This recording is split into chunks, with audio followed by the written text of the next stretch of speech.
In this demo, I will be showing you how to migrate an SAP SQL Anywhere database objects to Postgres SQL using ONQU's OnePlace product. I have two deployments in this particular scenario. One is the source database deployment, and the other one is the target database deployment. So I have two ONQU OnePlace deployments. I'll first log into the source database, which is an SAP SQL Anywhere database. I am able to successfully log in, and my deployment name is US Dallas, just for a naming reference. I will try logging into the Postgres SQL deployment now.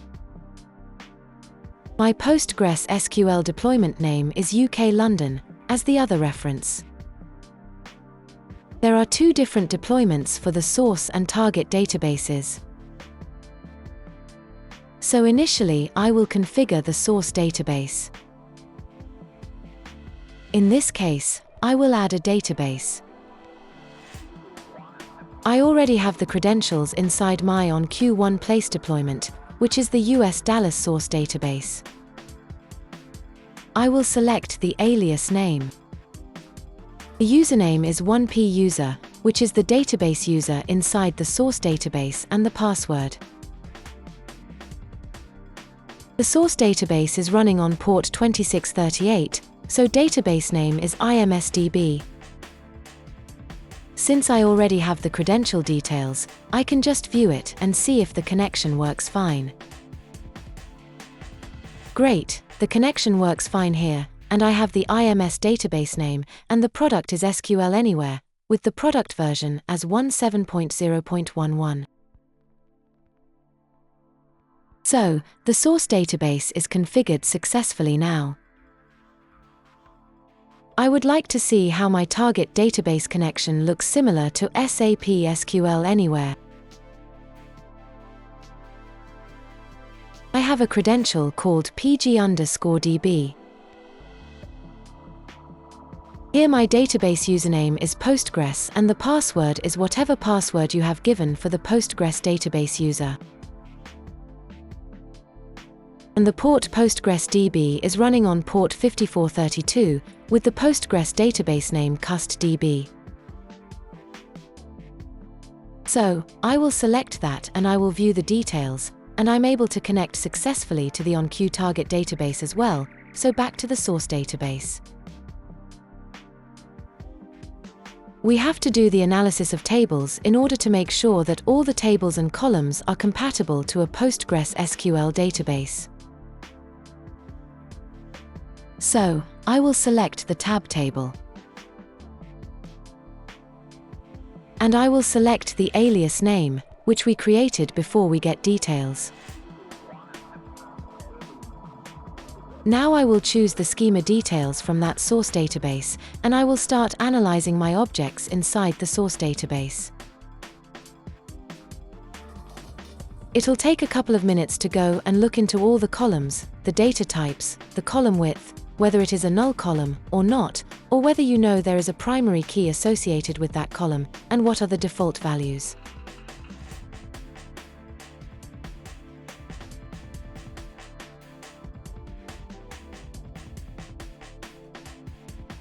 Once the analysis is complete, it will generate a report. Okay, I can see the report.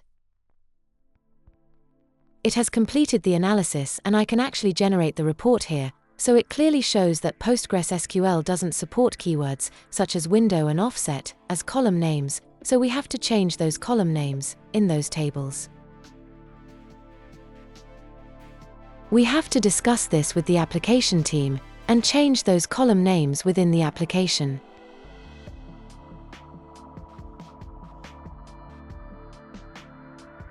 Based on that, I have renamed the columns on the Postgres SQL.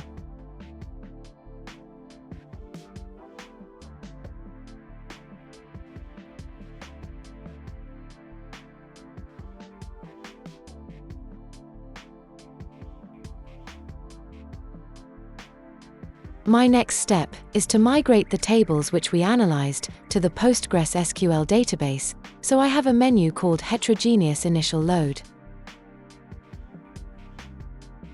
In this case, I have my source deployment, our alias, and the schemas, which I have to migrate. I'll gather the metadata.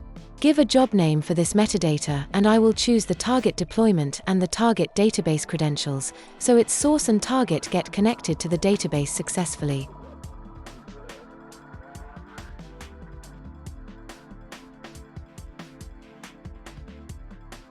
Now I will start analyzing the objects on the source database, so it goes and selects and analyzes all the objects and collects the metadata needed for the migration of tables.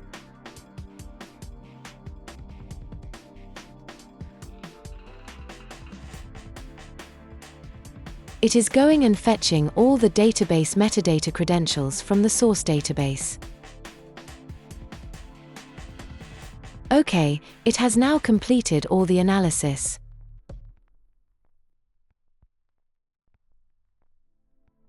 It shows there are at least 2,341 item tables in the DBS schema.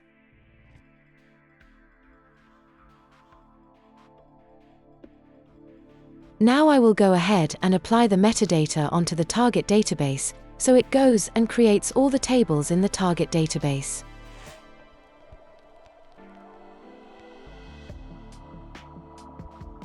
Converting the data types using the not nulls, the default data types, and default Postgres database as well.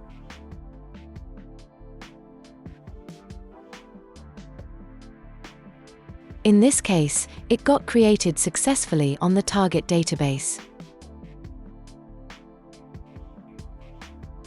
If there is any error, it will show the error, so all the database's 2,341 tables are created on the Postgres database successfully.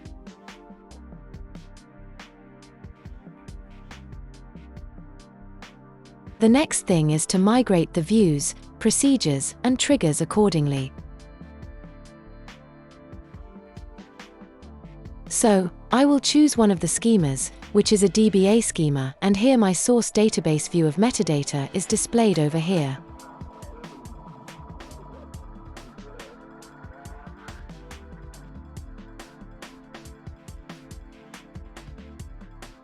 My target is also displayed here, so the source and target connections are established.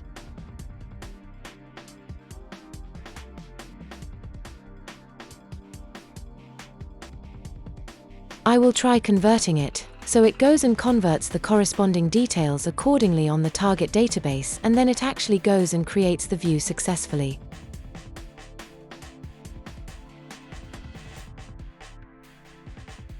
In case the first phase is failing, you can actually do a retry, which helps the view 2 or materialized view to get created on the target database successfully. We have automated the view creations, the procedure creations, and the trigger creations as well. It goes and creates all the views and details on the target database. Similarly, I will show you the automation details of a procedure or a function. In this case, I'll choose my source database and my source schema. Here you can see there are almost 2,420 procedures and functions. I will choose the target deployment, so the target database is connected successfully.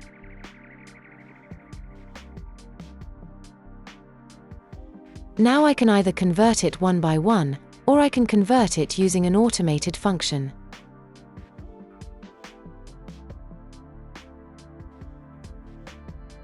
In this case, the views are already existing on the target database, so let me convert it, so it automates all the object creations on the target databases accordingly.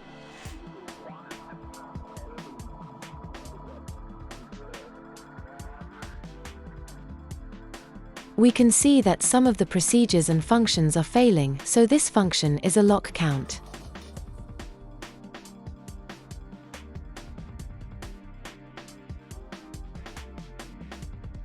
it needs an internal rewrite of those lock concepts, so we have to rewrite that particular function to the Postgres SQL database.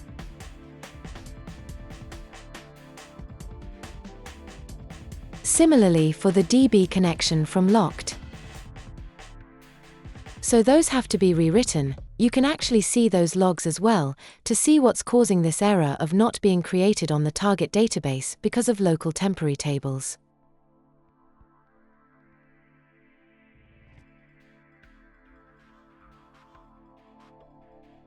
A log is not an invalid type on the target database, so we have to rewrite this function accordingly.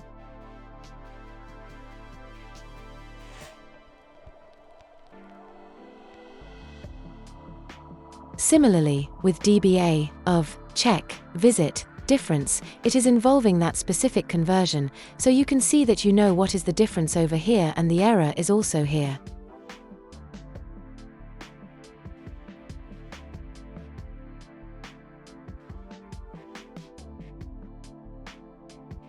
So it's looking for a cursor which is causing this issue, so we might need to rewrite a little bit of the code over here which is causing this issue.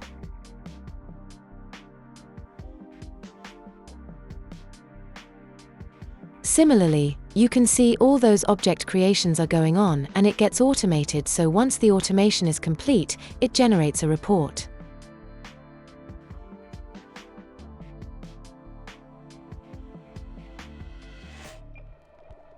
One of the similar reports that we see over here is on this.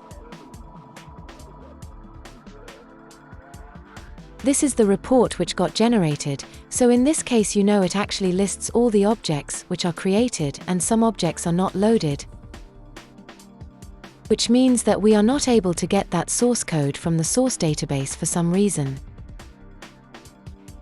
We have to analyze those and why we are not able to load those. In summary, we were able to analyze half of the objects, which are procedures and views on the source database. We were able to convert more than 50% of the objects, and almost 391 objects are having errors, which can be improved a little bit more to complete those.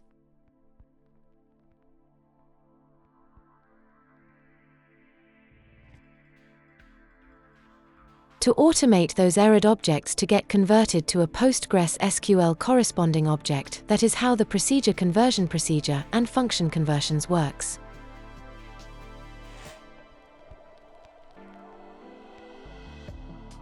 Similarly, for triggers, we can convert the triggers through one place to a Postgres format. In this case, I will choose the DB schema and I'll choose one of the triggers to choose the target database here. I'll convert it online, so it goes and checks for the source code and converts that into a Postgres compatible format on the target database.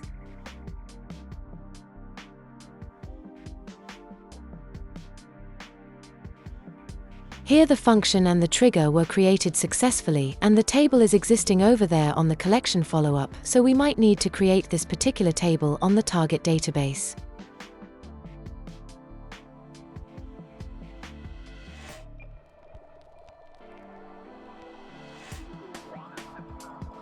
But it converts that trigger into a corresponding format on the target database. Similarly, we'll look into another trigger, choose one of the triggers here.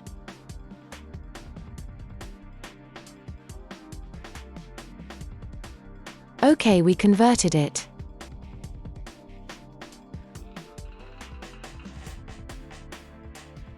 So, it got converted successfully into a post format and then you can save it. In this case, you might be looking for the particular table, so the table might be existing in the DB schema.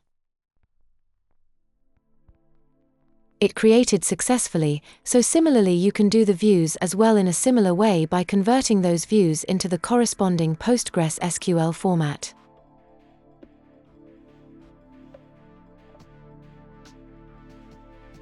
I'll choose one of the views here and I'll choose one of the materialized views.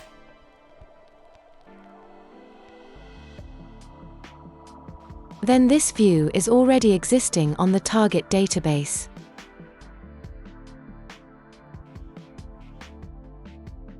We'll choose another view and then it gets created successfully, so similarly we can automate this as well by creating all the views in an automated manner.